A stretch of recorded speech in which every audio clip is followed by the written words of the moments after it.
வக்ரதுண்ட மகாகாய சூரியகோடி சமப்பிரப ஹவிக்னம் குருமேதேவ சர்வகாரியேஷு சர்வதா.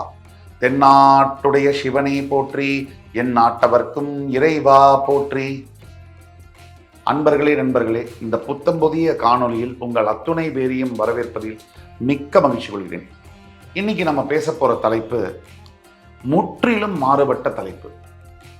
பெரும்பாலான மக்களுடைய மனதில் ஏற்படக்கூடிய ரகசிய கேள்விகள், மாறுபட்ட கேள்விகள், அதற்கான துல்லியமான பதில்களை தொகுத்து வழங்குவதன் நோக்கத்தில் இந்த காணொளி உங்களுக்கு சமர்ப்பிக்கும்.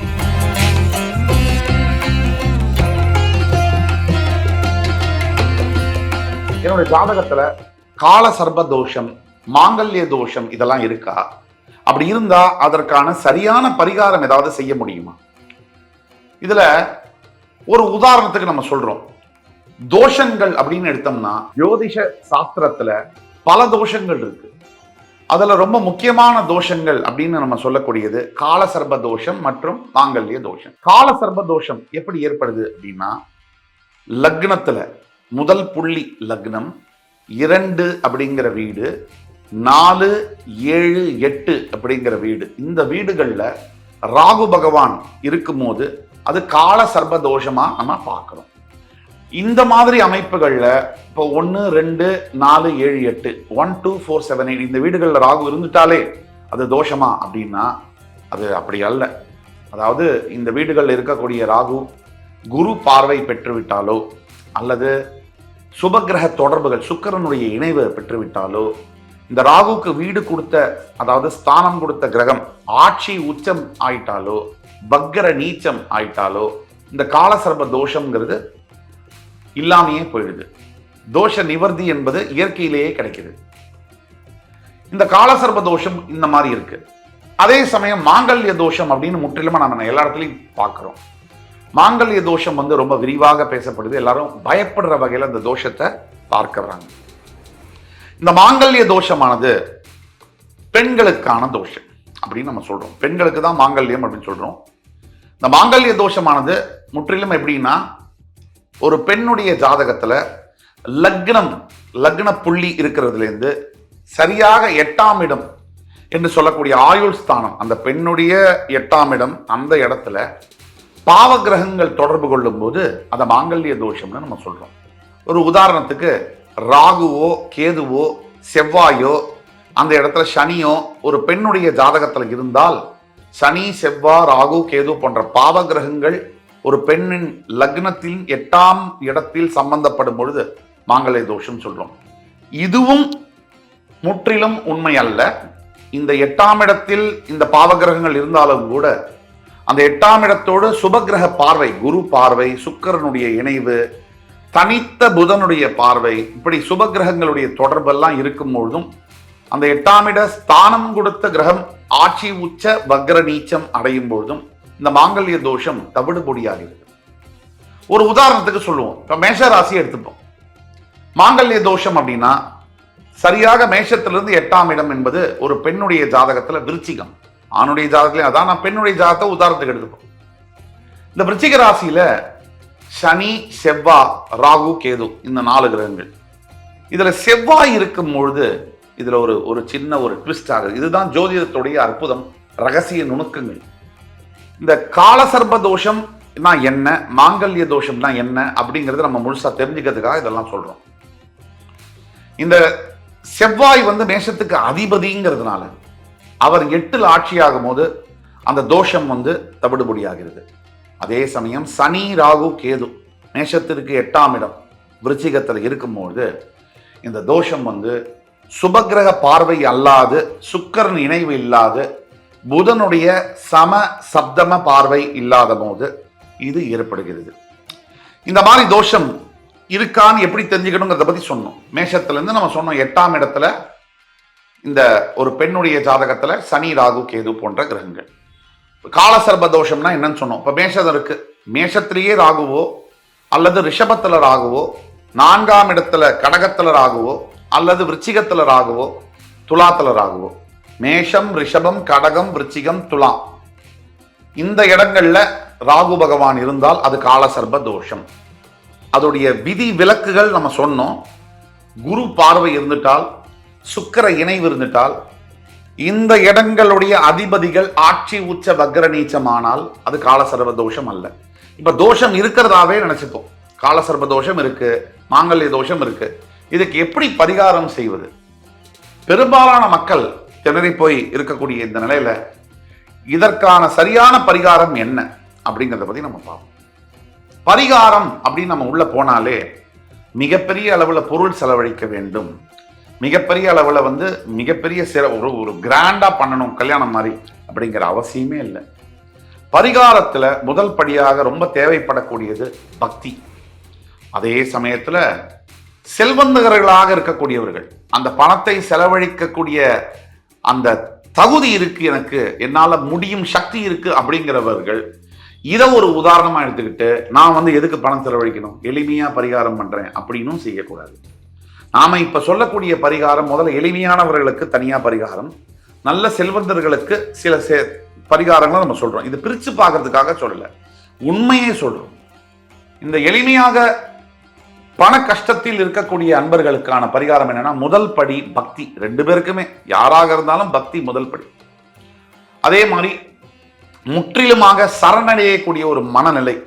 கடவுள் தெய்வ பிரார்த்தனைகளுக்கு முன்னாடி உங்களுடைய பணமோ, உங்களுடைய கல்வி படிப்போ, பெரிய உயர் பதவிகளோ, உங்களுடைய அதிகாரமோ ஒண்ணுமே இல்லை. தெய்வத்துடைய சக்திக்கு முன்னாடியோ, தெய்வத்துடைய பரிகாரங்களுக்கு முன்னாடியோ நாம ஒண்ணுமே இல்லை.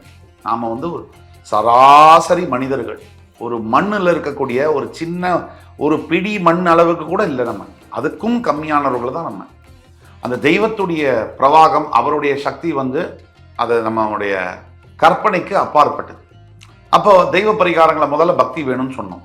ரெண்டாவதா என்ன வேணும்னா, தெய்வ பரிகாரங்கள்ல இந்த காலசர்ப தோஷம், மாங்கல்ய தோஷம் இருக்கக்கூடியவர்களுக்கு காலசர்ப தோஷத்துக்கு என்ன பரிகாரம் அப்படின்னா, முக்கியமா காலசர்ப ஹோமம், அதாவது காலசர்ப யாகம் செய்வது. மற்றொன்று, பணம் இல்லாமல் கொஞ்சம் கஷ்டப்படக்கூடியவர்களுக்கு அதாவது சிவன் கோவில்கள் இருக்கு, சிவ ஆலயங்கள் இருக்கு. இந்த ஆலயங்களுக்கு மறக்காமல் ஒவ்வொரு ஞாயிற்றுக்கிழமை அல்லது பிரதோஷம் தோறும் சென்று சிவனுக்கு அபிஷேகம் செய்வது, இல்ல சிவனுக்கு வில்வ மாலை சாத்துவது, இதெல்லாம் மிகப்பெரிய அளவிலான பரிகாரம். இது என்கிட்ட பெரிய அளவில் செல்வம் இல்லை, என்கிட்ட நான் கஷ்டத்தில் இருக்கேன் அப்படிங்கிறவங்களுக்கு இந்த பரிகாரம். அதே சமயத்துல மூன்றாவது பரிகாரமாக காளஹஸ்தி கோவில்ல சென்று ஏதோ ஒரு பரிகாரம் ஐயர் சொல்றாரு, நம்ம அதை பண்ணிடுவோம். அப்படி அல்லாமல் நல்ல விசாரிச்சு சரியான முறையில் காளஹஸ்தி கோவில்ல காளஹஸ்தி பெருமானுக்கு சரியான முறையில் அந்த வைதீக முறைப்படி பரிகாரம் செய்வது, தான தர்மங்கள் செய்வது, இதுதான் ரொம்ப முக்கியமான விஷயம். இது ஒரு பரிகாரம். மாங்கல்ய தோஷம், இப்போ அதுக்கு முன்னாடி காலசர்ப ஹோமத்துக்கு சார் என்கிட்ட ஓரளவுக்கு நான் பணம் இருக்கு, ஓரளவுக்கு நான் செய்யணும்னு நினைக்கிறேன். அன்னதானம் மிகப்பெரிய பரிகாரம்.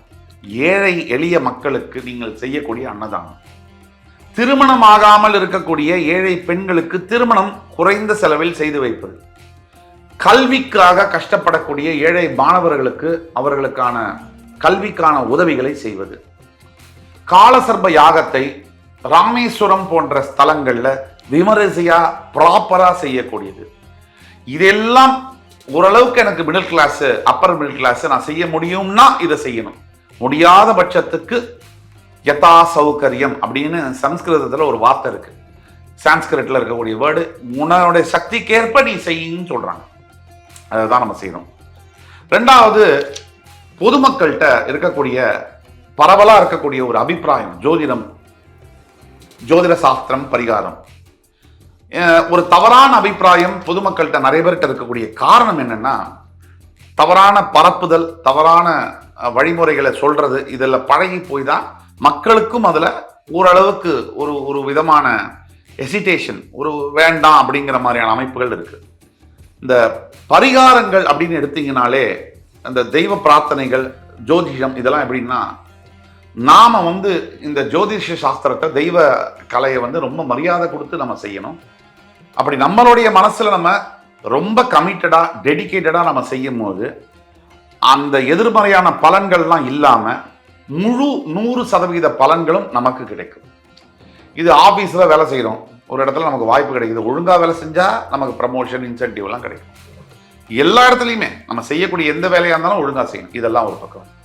அப்போ மாங்கல்ய தோஷத்துக்கு அடுத்தது பார்த்தோம்னா, முற்றிலுமா மாங்கல்ய தோஷத்துக்கான பரிகாரம், ஒரு 11 சுமங்கலிகளை வீட்டிற்கு அழைத்து அவங்களுக்கு ஒரு ஒரு ஒரு மஞ்ச கயிறு, ஒரு கண்ணாடி பார்க்கறது, ஒரு சீப்பு, ஒரு குங்குமம், ஒரு மஞ்சள் இதெல்லாம் கொடுத்து, நல்ல புடவை வாங்கி கொடுத்து, சாப்பாடு போட்டு, நல்ல வடை பாயசத்தோட சாப்பாடு போட்டு, கையில் ஒரு 500 ரூபாயோ 1000 ரூபாயோ கொடுத்து, ஒரு மினிமம் ஒரு 11 சுமங்கலிகளை கூப்பிட்டு இப்படி செய்யக்கூடியது மாங்கல்ய தோஷத்தை முற்றிலுமாக அகற்றும். அதே மாதிரி மாங்கல்ய தோஷம் இருக்கக்கூடியவங்க எல்லாருமே இதை செய்யணுமா அப்படின்னா, இந்த சிறு வயது பெண் குழந்தைகள் இருக்காங்க, மாங்கல்ய தோஷம் இருக்கக்கூடிய மேஷராசியில் இருக்கக்கூடிய அன்பர்கள், இந்த சிறு வயது பெண் குழந்தைகள் எடுத்து அவங்களுக்கு ஒரு துணிமணி வாங்கி கொடுக்கறது, நோட்டு புஸ்தகம் வாங்கி கொடுக்கறது, ஃபீஸ் கட்டுறது, ரொம்ப விளிம்பு நிலையில் இருக்கக்கூடிய மக்களுக்கு செய்யக்கூடிய இந்த பெண் குழந்தைகளுக்கு செய்யக்கூடிய உதவியானது பெரிய அளவிலான பரிகாரமா பார்க்கப்படுது. அடுத்த கேள்வி, எனக்கு வெளிநாடு செல்ல வாய்ப்பு உள்ளதா? எப்போது? பொதுவாக இந்த வெளிநாடுகள் அதை பத்தி பேசும்போதே ஒரு தனிப்பட்ட நபருடைய ஜாதகத்துல 12ஆம் வீடுன்னு நம்ம பார்க்கிறோம், 8ஆம் வீடுன்னு நம்ம பார்க்கிறோம். லக்னாதிபதியுடைய வலு அவருக்கு 8th ஹவுஸ், அந்த லார்ட், அந்த தெய்வத்துடைய தொடர்பு. அதே மாதிரி 12ஆம் வீடு 12th ஹவுஸோடைய லார்டு அவருடைய தொடர்பு. இது ரெண்டும் வலுப்பற்று ஓரளவுக்கு சுபத்துவ தன்மையில அந்த தசாவோ புக்தியோ கிராஸ் பண்ணும்போது ஒரு நபருக்கு வெளிநாடு செல்லக்கூடிய யோகம் என்பது கிடைக்கிறது. ஒரு உதாரணத்துக்கு இப்ப என்ன எடுத்துக்கிட்டீங்கன்னா, சிறு வயதுல ரொம்ப கஷ்டப்படக்கூடிய ஒரு குடும்ப சூழ்நிலையில தான் நான் பிறந்தது. இப்ப எனக்கு வெளிநாடு போறதுக்கு ஏரோப்ளேன் நம்ம ஏறுவோமா அப்படின்னு இருந்த காலகட்டங்கள் போய் ஒரு 12-14 நாடுகளுக்கு போய் மிகப்பெரிய அளவுல பெரிய பதவிகளில் வேலை செய்யக்கூடிய வாய்ப்புகள் எப்படி கிடைக்கும்? சாதாரண ஒரு அரசு மேல்நிலை பள்ளியில படிச்ச எனக்கு இப்படிப்பட்ட வாய்ப்பு எப்படி கிடைக்கும்னா, இந்த மாதிரி லட்சம் பேருக்கு கிடைச்சிருக்கு. இந்த மாற்றங்கள் எப்படி நிகழும் அப்படிங்கிறதுக்கு சொல்றேன். அப்ப 8ஆம் இட 12ஆம் இட அதிபதி லார்ட் தெய்வங்களுடைய தொடர்பு, லக்னாதிபதியுடைய வலு இது இருந்ததுன்னா சூப்பரா நடக்கும். ஒரு எடுத்துக்காட்டுக்கு ஒரு ராசி எடுத்துப்போம். இப்போ மேஷ ராசியை நம்ம எடுத்துப்போம். மேஷராசியுடைய 8ஆம் இடம் மேஷராசியுடைய அதிபதி செவ்வாயுடைய இன்னொரு வீடு. அதே 12ஆம் வீடு எடுத்துட்டோம்னா அது மேஷராசியுடைய குரு, அதாவது 9ஆம் வீடு தனுசுடைய அதிபதி குருவுடைய இன்னொரு வீடு மீனம். இப்ப விருச்சிகம், மீனம், செவ்வாய், குரு. மேஷராசிக்கு இப்ப என்னது? 8ஆம் இட அதிபதி யாரு? ராசிநாதனே. 12ஆம் இட அதிபதி யாரு? 9ஆம் வீடு பாக்யாதிபதி. இப்போ மேஷராசிக்கு 8ஆம் இடத்துல குரு பகவான் இருக்காருன்னு வச்சுங்க, பாக்யாதிபதி மறைஞ்சு போயிட்டார் 8ல அப்படின்னு நம்ம சொல்றோம். இந்த குருவே, இந்த குருக்கு ஸ்தானம் கொடுத்த செவ்வாய் வலுத்துட்டார் அப்படின்னா அவர்களுக்கு மிகப்பெரிய அளவில் வெளிநாடு செல்லக்கூடிய யோகங்கள் கிடைக்கும். ஒரு எடுத்துக்காட்டுக்கு 12ஆம் வீட்டுல டைரக்டாவே குரு ஆட்சி ஆயிட்டாருன்னு சொன்னாலும் இவர்கள் வெளிநாடு செல்லக்கூடிய வாய்ப்புகள் கிடைக்கும். இதை தவிர இவங்களுடைய 8ஆம் வீட்டை, அதாவது சுக்கிரன் தனஸ்தானத்திலிருந்து சமசப்தமா பார்த்தாலோ இந்த வெளிநாடு செல்லக்கூடிய வாய்ப்புகள். இது ஒரு உதாரணம், இது ஒரு எக்ஸாம்பிள். அப்போ 8th place and 12th place, 8th Lord and 12th Lord, 8ஆம் இட அதிபதி 12ஆம் இட அதிபதியுடைய வலுவை வச்சு ஒரு நபர் வெளிநாடு எப்போ செல்வாருன்னு சொல்லலாம். ஒரு எடுத்துக்காட்டுக்கு மேஷராசியில 3 நட்சத்திரங்கள் சொல்றோம், அஸ்வினி, பரணி, கிருத்திகை. இது கேது, சுக்கிரன், சூரியன், அகைன் இந்த வரிசையில வரக்கூடிய நட்சத்திரங்கள். இப்போ இது பாத்தீங்கன்னா 8ஆம் இடத்துல இந்த ஒரு எடுத்துக்காட்டுக்கு சுக்கிர திசையில பிறந்திருக்கார், பரணி நட்சத்திரம். அவருக்கு 8ஆம் இடம் என்பது அகைன் விருச்சிகம். இந்த செவ்வாய் வலுப்பெற்று சுபத்துவத்தில் இருக்கக்கூடிய அமைப்புல மேஷராசிக்காரர்கள் டக்குன்னு ஃபாரின் போயிடுவாங்க. இப்போ தற்சமயம் சார் மேஷராசிக்கு 12ல சனி இருக்கார் கோச்சார ரீதியா. இந்த மாதிரியும் வரும்போதும் உண்டு, பிறப்பு ஜாதகத்திலையும் உண்டு. கோச்சார ரீதியா சில நேரங்களில் பாவ கிரகங்கள் ராகு 12ல இருந்தார், அது முக்கியமான பாயிண்ட். 12ஆம் இடத்துலயோ ராகு இருந்தாலே 95% அப்ராடு போகக்கூடிய வாய்ப்புகள் உண்டு. கண்ண மூடிட்டு சொல்லலாம். அதே மாதிரி 8ல சனி சுபத்துவத்தில் இருந்தாங்கன்னா அப்ராடு போகக்கூடிய, அப்ராட்லேயே செட்டில் ஆகக்கூடிய வாய்ப்புன்னு சொல்லலாம். பல நபர்களுக்கு இப்போ என்னையே எடுத்துங்க, நம்ம வெளிநாடு வேண்டாங்கிறோம், ஆனா மறுபடி அப்ராட நமக்கு இழுக்குது, ஃபாரின் கண்ட்ரிக்கு வாங்கணும். சில பேர் வெளிநாடு வேணுங்கிறாங்க, ஆனா இழுக்க மாட்டேங்குது. அப்படின்னா நீங்க உங்களுடைய தனிப்பட்ட ஜாதகத்தை ஒரு அஸ்ட்ராலஜர்கிட்ட காமிச்சு, உங்களுக்கு பிறப்பு ஜாதகத்துல அந்த யோகம் இருக்கா, அப்படி இருந்ததுன்னா எப்போ அந்த foreign education, foreign job, foreign marriage, ஃபாரின்ல பிஆர் வாங்க, இதை எப்போ தொடங்குறது, எப்போ அப்ரோச் பண்றது, இந்த ஒர்க்கை எப்போ ஸ்டார்ட் பண்றதுங்கிறதெல்லாம் தெரிஞ்சுக்கணும். இது ரொம்ப முக்கியம். ஆக இந்த மாதிரி விஷயங்களை செய்யும் போது கரெக்டா துல்லியமா ஒரு 8ஆம் இட 12ஆம் இட அதிபதிகளுடைய தசாபுக்திகள் நடக்கும் போது வெளிநாடு வாய்ப்புகள் சுபத்துவ தன்மையில இருக்கும் போது கிடைக்குது அப்படின்னு நம்ம சொல்றோம். எடுத்துக்காட்டுக்கு மேஷத்தை சொன்னோம். 12ல ராகு இருந்து அவர் திசையை ஆரம்பிச்சாலும் 95% அப்ராடு போகக்கூடிய வாய்ப்பு தன்னாலவே வந்துடும். இது உறுதியா சொல்ல முடியும்.